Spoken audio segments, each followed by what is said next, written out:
was 10 and 15 years old, 20 years old, older than me, to keep their asses alive. And see, in the streets, sometimes when your mama tell you, your mother tell you, that's not your friend. And certain friends, my mother used to tell me, you better watch out, because that's not your friend. That's an opportunist. And Jim Jones is one of them niggas that sat up there and just told you it was either the streets or playing my position. When he got with Cam'ron, he felt like Cam'ron was a bozo. But because Cam'ron was a star at playing basketball, nice at rapping, and had a crew of niggas around him, Jim Jones played his position because he's a user. That was his own words. But we're going to continue to break this down. Because sometimes you got to use people's words.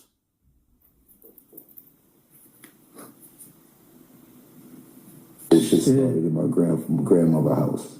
Mase, Cam, Bloodshed, all that shit started out my grandmother's house. Everybody got signed living with me in my grandmother's house, with me, not with them. They was all living with me. This way the whole nucleus and everything started from right then and there and shit like that. And moving forward and shit like that, I had a decision to make over. He wanted to make it clear that everybody was with him. He wasn't with them. So it's safe to say that your house was the house where all the dropouts, where all the dudes that was cutting school and doing everything that they had no business to do. Your grandmother, it's safe to say that your grandmother was the house that you can go to that had no rules. Your house was the house that real parents didn't want their children to go to because there was nobody in that house to make sure people stayed under a guideline. Huh? Oh, I know how to break this shit down because I've been around the world. I've been around. I'm from the same hood. I don't know why niggas be acting like one hood is worse than the other. I mean, yeah, sometimes the crime rate might be a little bit higher, but all these hoods is the same.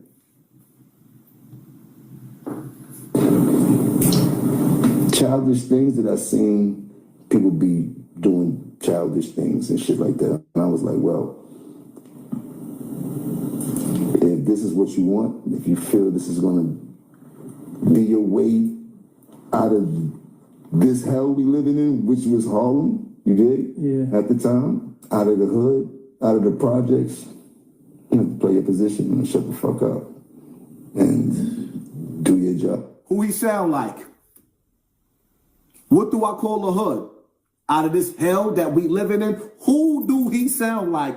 Type it in the comment section. Come on, man. And y'all think that these niggas don't be listening to me when they speak just like me? But he's breaking down. Let me stop being so egotistical, Hassan Campbell. Stop being so egotistical, Hassan. Now, I just be liking to give myself my props.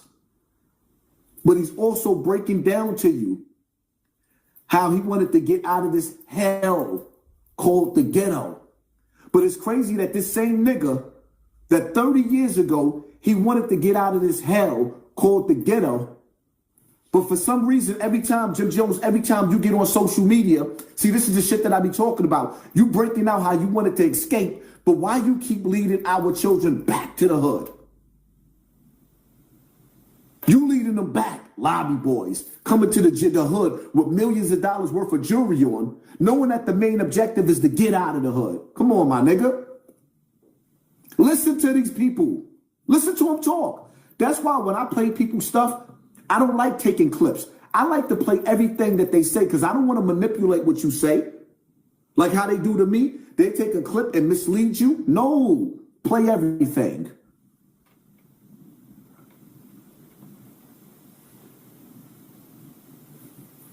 As a complete soldier and make sure nothing happened on your watch. And that's all you could do. And can't nobody hold nothing against you for that. And that's what I chose to do.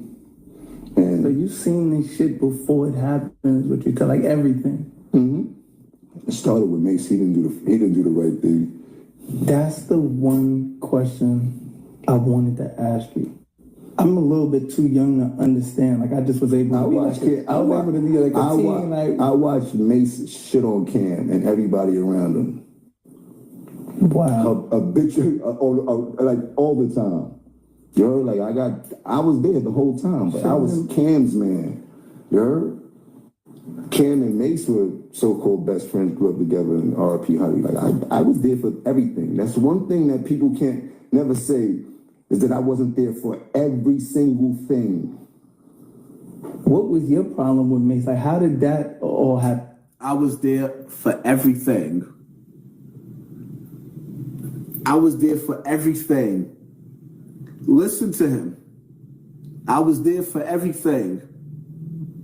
And I was watching him shit on Cam.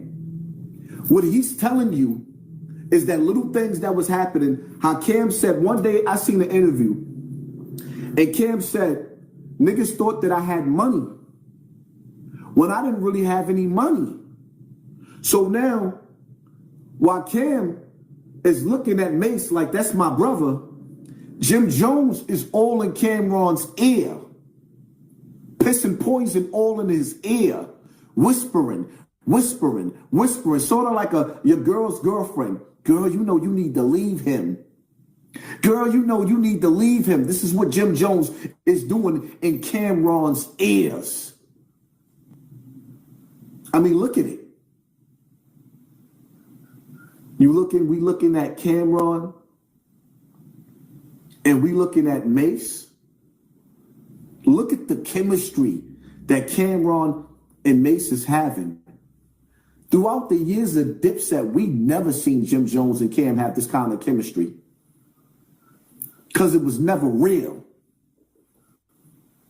But let me let you finish talking, Jimmy.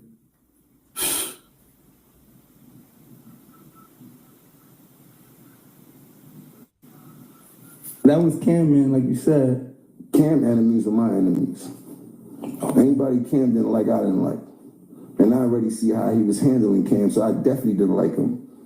You dig? And then I seen how much love Cam had for him and how Cam was jumping out the window for him, which a friend should and shit like that. Like, being overprotective, making sure nothing happened. Like, he was trying his best to make sure that Mase stayed as safe as possible, but Mase had got that money and lost his motherfucking mind as he's supposed to, man. He grew up in a kid that doesn't have what most of us had. He was probably more or less fortunate than most of us. Didn't have the sneakers, didn't have all that shit coming up. So him having the first bit of success out of all of us and really get into a bag, he just went crazy like most people do and shit like that. Shit, I had my times where I went crazy with that bag. It just be too much.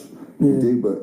But the people I love, I still love them today. You know what I mean? The people that I consider to be the ones that's going to help me in this journey, I still love them today, and we still have great relationships and shit like that. It ain't got nothing to do with Cam'ron and shit like that. We all have our own group of people that help us along with this journey and shit like that. So now that you see Cam and Mase together having their own show, how did that shit make you feel when you seen them come together? I mean, shit, I seen crazier shit happen. I know brothers that shot brothers and shit like that. So for friends to get back after the world of whatever they went through, it's not surprising to me and shit like that. But I see they don't talk about the days of being shit on, you heard? They don't talk about the things that separated them and shit like that. They did talk about it.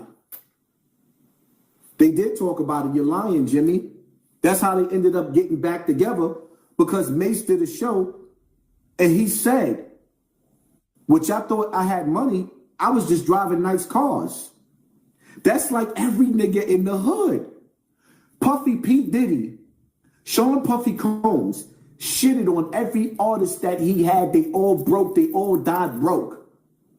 So we know that Mase is telling the truth when he said he didn't have no money. It just looked like he had money. Everybody in the hood looked like they got money, driving a nice whip, but would never show you the inside of their apartment and those projects and those tenement buildings because they know it looked nasty. They are stunning. So stop lying, Jim Jones. They did. He came up here, he got on the platform, he said he didn't have no money, and then Cam reached out, and voila, right now, they sitting up here, and they really, really enjoying life together. And something about that shit it's pissing you off, it's irritating your soul to see them niggas becoming friends, because 9 times out of 10, you was the nigga that was in Cam's ear that stopped them from being friends. You was the one that was never really Cam's friend, my nigga. It was you, Jim Jones, and you could tell by listening to everything that you say and how you moving. You was never really his friend. You was always attracted to niggas like Mel Matrix, the real niggas that get busy in the street. And Cam ain't it. You used Cam to get you where you needed to be in life. And somewhere in Cam's mind, Cam knew that you was you. Even at 50 years old, you still want to be the street nigga. No, this shit gonna go way left real quick. You dig? I'm here for what I need out this shit. Right. It's that crowd to hear me do bowling and let me get the fuck out of here. Yeah, so it wasn't no deep thought. Like, it's just like, nigga, it's an opportunity. I gotta go. Yeah, I wasn't going here to do nothing genuine at all. The niggas couldn't even dress. But he had a platform for me to perform on in front of thousands of people in New York. Yeah, I'm taking that. I'm popping out. Mm-hmm. Speaking about not knowing how to dress, there's a nigga named Lil Yachty that start talking crazy. I got the clip. I gotta pull this clip up. No, not right. Like real life. Oh, as far as style goes, I mean, I don't think there's shit going on when it comes to like New York fashion. So like New York fashion, like as far as like y'all like purple label, purple and like a Mary. I saw it. Like, yeah, they called my phone after that. Like, yo, bro, I don't know what I was thinking. People took that shit way wrong. Like I was like, man, that shit don't really mean nothing. You know the name of his podcast, where you got that from, right? For you? Absolutely. What's your thoughts though when you think people think New York City fashion fell off? Like Everybody got a little snake in them, even you, Hassan. That's a damn lie. I don't have no snake in me at all. Absolutely none. I refuse to be a snake. Loyalty is my downfall, and loyalty has been my downfall. See, the only problem I had with as a man is a lot of us men have the same problem. We wasn't loyal to our woman, but we was loyal to the streets. That's another problem that we have, but that's a whole nother life. I refuse to let you call me disloyal. Not Wanda, son. I'm so loyal to the point I have conversations on YouTube that affects my monetization. And YouTube is showing me right now, we willing to let you rock out. We willing to let people in the building, but they telling me to get my shit together. They showing y'all. Look at the numbers we have right now. YouTube don't let me get numbers like this no more. Look at the numbers we got right now. They're showing me. This is how you sell your soul without selling your soul, because they'll show you. Stay away from those topics. You know what we don't like you to talk about, or we gonna punish you. So my loyalty to you people out there cost me the bag. And it costs me the bag every time I open up my big mouth.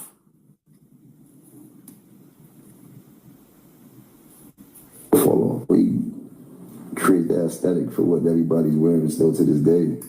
Shit, in the past 20 years, me and Kanye created two aesthetics that can't be taken away. You either dressing like him or you kind of dressing like me. Yeah. You kind of mixing the two together. And, you know what I mean? And Kanye even started dipping on my side of the field, because he started with backpacking and with Tom Ford and all that. And then he started going into ripped up hoodies and dark clothes and all that type of shit. That's all representation of this rock star lifestyle, baby. Like you did, like that's that grunge look, like, and that's what I specialize in. That's what I brought to the table. I always liked the way that white boys dressed when I was coming up. Pause, ayo, like Eddie Bauer, all that type of shit. You still Eddie Bauer, like it just was a different before coming up and shit like that. I never really got what everybody else got. Sometimes I didn't have the money for it, so I figured out the way to do some shit that make niggas go, oh, he killed that, or sometimes I just didn't want to look like, most of the times I didn't want to look like people. So I understood the playing field, and I watched what go on, and then I put my own mix to it, where you will understand, oh, he caught that. He went wild with that. I never seen you go too far though.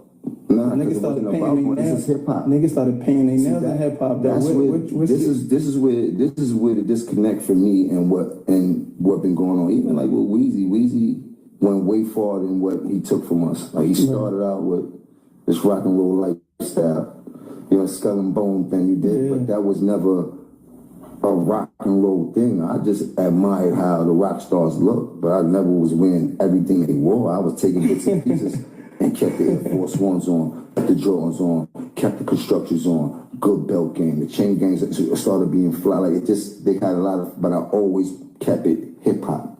You heard? Y'all make sure y'all hit that like button so we can get the people, because they, as soon as I start exposing how they be taking my numbers down, because you be selling your soul, they start pulling people out. So make sure y'all hit that like button, man. It just was a different hip hop bop. You didn't see like, oh, this nigga looking weird, like Red Hot Chili Peppers. Oh, this nigga looking gay, like you never thought that. When niggas see me on 106 in Park, you like, oh, this nigga got a mean bop. That shit he be having on his code. But it was shit that you could acquire, like, oh, he got the Air Force Ones. Or what kind of jeans is those? Oh, he had a snakeskin leather jacket, both like you did. Like it was everything that we represented uptown, but on steroids. So now I got on the $6,000 jacket on 106 in Park, or the $400 jeans, but I still got the Air Force Ones on. Then we got the beat, like you dig it, everything was still a hip hop bop. But now I'm seeing like it's too much. Like when niggas is wearing funny Rick Owens shit and shit like that, and all this wild shit is like, oh, that's not really hip hop. That's rock and roll. Like that's golf. That's not what we represent. That's not dope boy couture. That's not dope boy fly. Like you did. Like I wear Ricky too, but I ain't wearing Ricky kicks. I'm not doing it. That's not that's not a thing for me. You did. No disrespect to none of y'all. I feel they look like Ronald McDonald shoes. My feet don't. My feet. No disrespect. But that's the way. But that's the way. But then again, these kids are taking fashion out of hand because nobody got no creativity. Like if niggas got on Ricky, they got Ricky everything on, looking wild. Like that's not. Or they got images of Jim Jones in the purple blouse.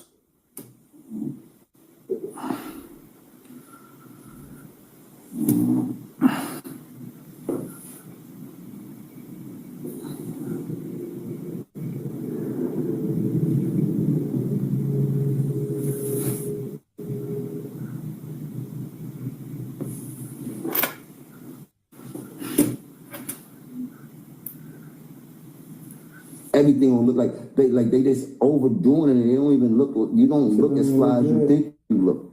You heard? Like fashion is all about who you are. Like it's not everybody be fitting in. Object is to stand out. When you and Dipset, is it like got all three coming together to do this shit, or is like one per?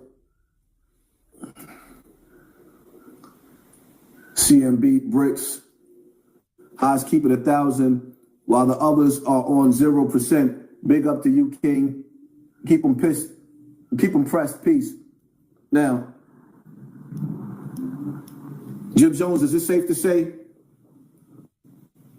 Because you using my shit again. I came here to stand out. I didn't come here to fit in. It's clear as day that you was trying to fit in with somebody when you put this shit together. This right here, we knew exactly what you was doing. We knew exactly what you was doing. We know exactly who you was hanging out with. It might not have been Diddy, but we damn sure know you was hanging out with the LGBTQ community when you put this shit on. This ain't Harlem. This ain't Dipset. But it is LGBTQ. And we can see exactly when you sitting up there, you talk about you a trendsetter. You definitely tried to set a trend for little boys in Black America, but I didn't let you get away with that. I ripped into your ass all over this internet when you put that purple blouse on and you tried to rip the runway with it. Yeah, remember that? I made history pointing out the poison in hip hop on social media. That's how I got so big in the first place. And so many niggas sat back and watched me in their living room. Now they doing the same thing. I inspired a goddamn movement on social media.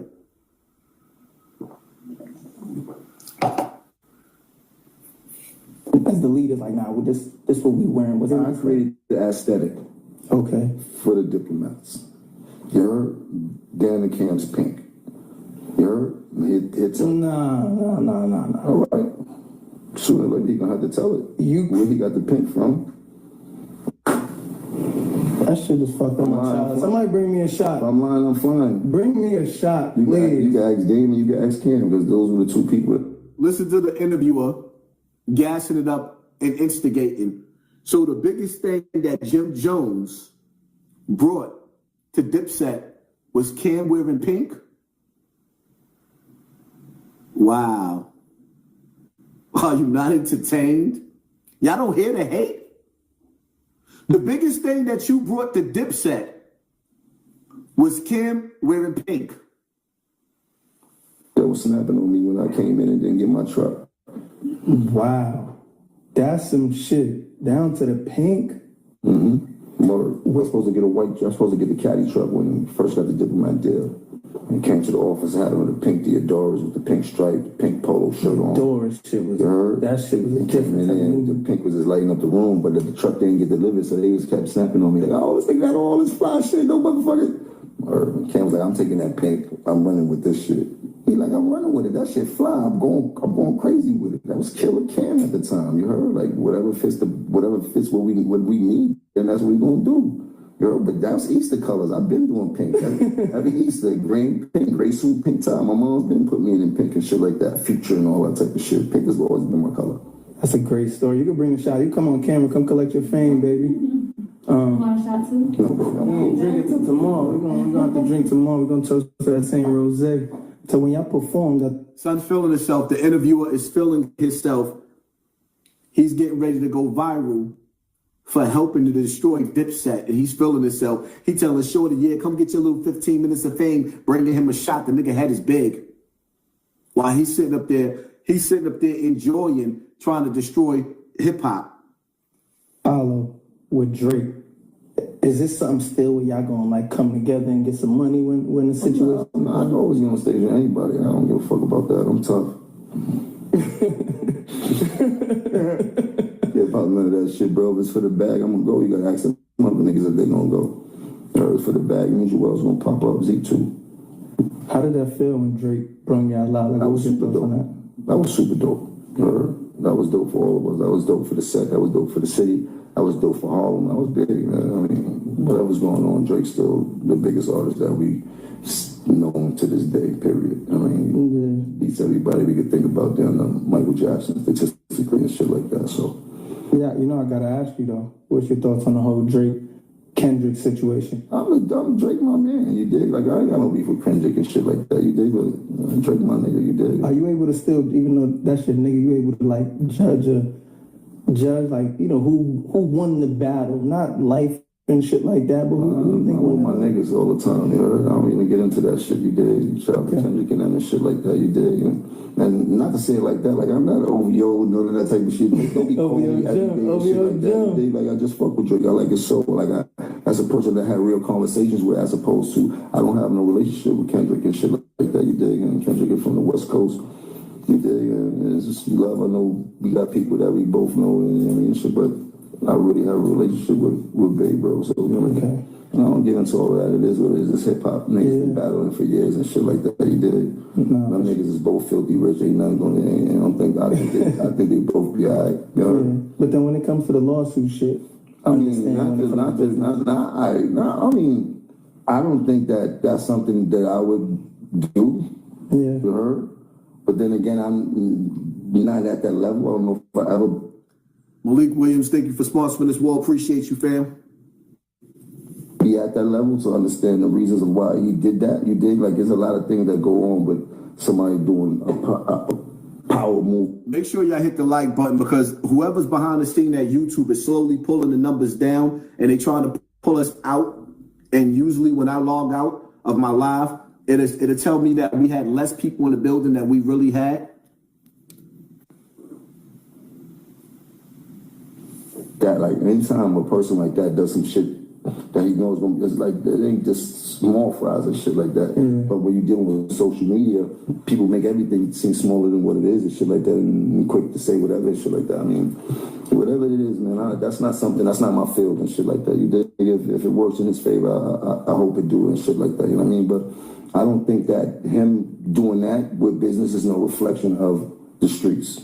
Okay. And he doesn't feel to me like he is a street person like that. But I think that's two different things. That's straight business and shit like that. He's dealing with Spotify and shit like that. Yeah, Spotify, UMG, and some whole other. Like, I didn't hear him say he was suing Kendrick Lamar. Yeah. You know what I mean? I didn't hear him say he was suing somebody personally. Everybody write 5,000 in the building. You see how we got 5,000 in the building after refreshing because they not sending my notifications out Now watch them pull the numbers back down.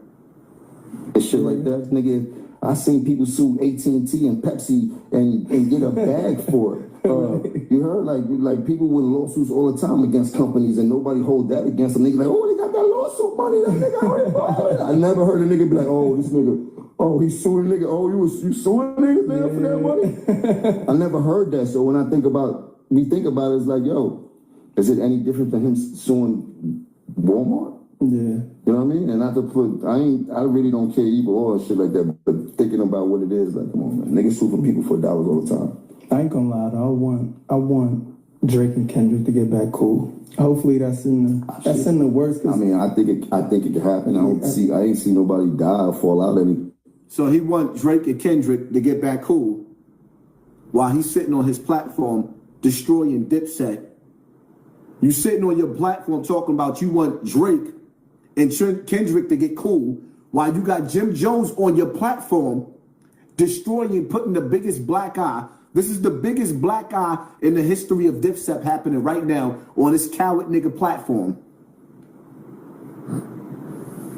Like that, they two power brokers in the game. I think it'll be more advantageous down the line for them getting back together and doing something for hip hop that'll probably be one of the biggest anything, even if it's a handshake, it'd be the biggest handshake that we've seen in the past 20 years. You know what I mean? Like,